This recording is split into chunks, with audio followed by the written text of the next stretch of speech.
Hello. Thank you. Oh dear, who's that? Let's not get bogged down. Right, we're being very overly cautious in case there's a Leona Lewis type situation.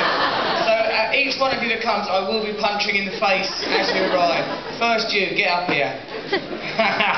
Not really, you've already had your thing signed and been punched in the face. Quite rightly, equality. So thank you very much for coming to see me, all of you. I believe I'm going to answer questions that you asked me, whatever those questions are. If you, do they need to have them crash barriers there? Do you think there might be a crash? Right, okay. Who is using this as an opportunity to shoplift?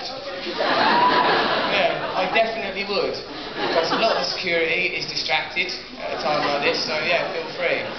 Take off that little tag thing, they've not all got them as well. I happen to know for a fact from my own days as a shoplifter in this very store. Yeah, so thanks for coming. So what about the questions and whatnot? We can, I feel like I'm a little bit detached from you all. How's it gonna work? You'll ask some questions, I will answer those questions, then I will sign your things, then we can all just carry on with our lives, really. Unless someone is so affected by the signing, it becomes a sort of St. Paul on the road to Damascus like realisation that, since I've got that thing signed, I'm going to devote myself to a completely different moral code, in which case my work will have been done. So let's start things with this lady who's got a question which is indicating with one finger, classy. I'd say that's a private school education, and probably someone who's quite good at geography, would have suffered in the sciences. What's your question?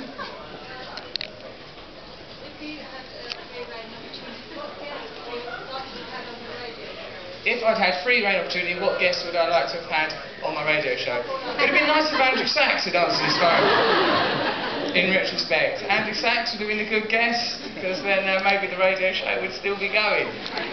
He'd answered his phone, you know. No one ever mentions that side of things. He'd be very quick to condemn me, but is it that hard to pick up a phone? So yeah, Andrew Sachs I'd like to have on here. Who else? That's it, we had really good ones. I think we know Gallagher came every week, one of the Stone. Bowie? Yes. Who wouldn't like to have Bowie? I'd like him to go through all of his transformations. He was like come on as Aladdin sane, and become a variety of different things till he just sort of ended up as some gas. That's, yeah, so I would like Bowie. Thank you for that possible guest suggestion. Yes, are there other inquiries? You lady underneath a leopard skin hat. I'm not moving to America. Like I will sometimes go there because I'm making this film Arthur, and you have to go to America to make the films because in England they do make some films, but it's more like a hobby here. It's more like, come on, we'll make a film. You do the sandwiches. But like in America, there's much more like there's some money and stuff like that. It's not just for money, but you know they're all there, aren't they? Then films, film stars, everything, and you still get the sandwiches. It's not as if the sandwiches are withdrawn. But I will always live in England. Yes, you there, fellow lad. Matt Morgan, he slipped into a new dimension. So in a parallel universe, Matt Morgan of the Radio 2 show is doing exactly this, but in a sort of a shop called Her Master's Vulva, which is a rival to HMV. Yes, young lady. Why did I cut my hair?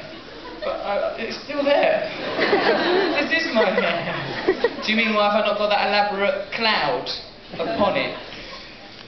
I stopped doing that because you know sometimes like when you look at photos of yourself when you're younger, you think, fucking hell, what was I wearing? I look stupid, look at my hair. That happened to me just over the course of one evening. It's still there, I could do it at any time. I've already concentrated the muscles of my scalp, it would elevate. Yeah, someone quite far back has got their hand up in the air near the blonde lady. Yeah?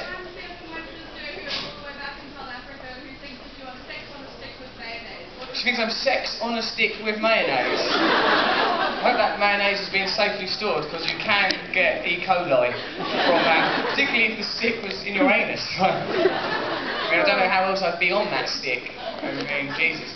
What have I got to do? Give a message to her. What's her name? Hello Claire, in South Africa. Well done on ending apartheid, but there is still some work to be done on racial equality in South Africa. Looking forward to the World Cup. Hooray! Yes. Hello, love. Yes. It is not true that I will be in the next Pirates of the Caribbean, just because I look a bit like a pirate. People, like when they're casting, hang on, that guy, we won't have to waste money on costume. So no, I won't be in that, because imagine in that, you've got to be, like, one thing, it's Disney, so that's a lot of pressure, can't say anything nuts. Then it's Johnny Depp, he's a massive movie star, so I'd feel insecure. I'd be good as Johnny Depp's brother. Actually, you're beginning to sway me. I'm going to phone that fucking mouse. I'll just leave an answer message if you don't pick up. So no, I don't think I'll be in that. Any other inquiries? Yes, love. I'm writing another book at the moment. It's good, it is. Bookie Wook 2. This time it's personal. Out for next Christmas.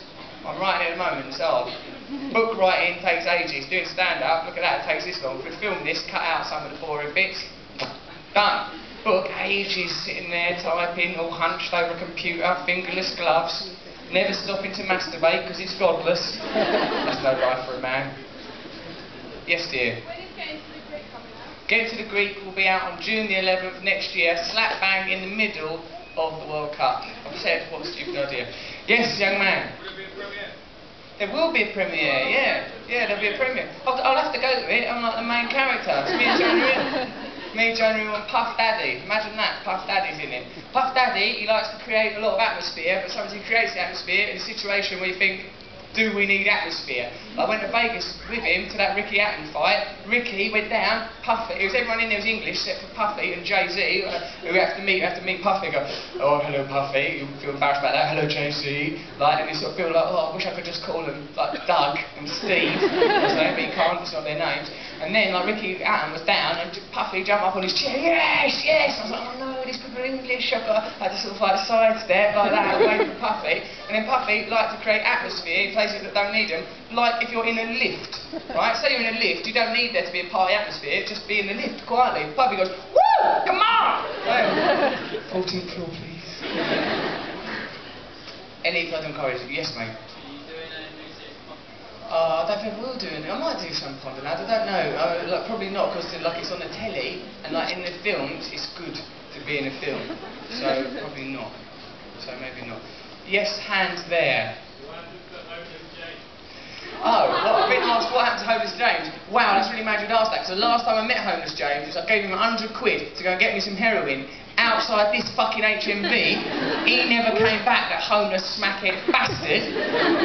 I forgave him for that, and tragically since then, like a lot of homeless heroin addicts, he's dead. Right, so that is obviously tragic, and a warning against drug addiction for all of you young people out there. Often, if you ask a question about a homeless heroin addict, especially one who was last seen 10 years ago, the answer's not, he's a lawyer now! No, he's dead! He's a homeless heroin addict! He died of a heroin overdose! So yeah, unfortunately he died, there was nothing he could do, but like if, you know, Focus 12, if you know people with drug problems, do get in touch with me. What is that with a little boy? Hello mate! I didn't realise, I completely misjudged the tone, there's a tiny child over here. Who's this little boy, mate? Brandon. That's good, because my surname is Brand, so in a way, I feel like I own him. Can I have him? Do you think he will cope well with like this condition? Brandon, come with me. Come with a mysterious stranger. Oh, hello. What a lovely boy. How old are you? You're 3? Look at all the people. Say hello. Ah. And Brandon, would you like to take this opportunity to endorse Scandalous? I think he said yes. Do you think it's probably the best comedy DVD available? Don't say no, Brandon. From these people. You'll embarrass me! And you're a good boy. Isn't it weird, because like, he also have to deal with this in his mind. There was that weird thing happened to me when I was 3. I stood up on the stage with that weird man. People sort of chuckling gently. Are you happy, darling? What do you like? What do you want? There's your dad and your mum, so you're all safe, aren't you? Your big dad. Do you love your dad? Right, good. Scandalous, a good DVD? Definitely sort of heading towards no, isn't it? You are not a good marketing device. Are you? Good boy. Give us a little kiss. Oh! Round of applause for Brandon.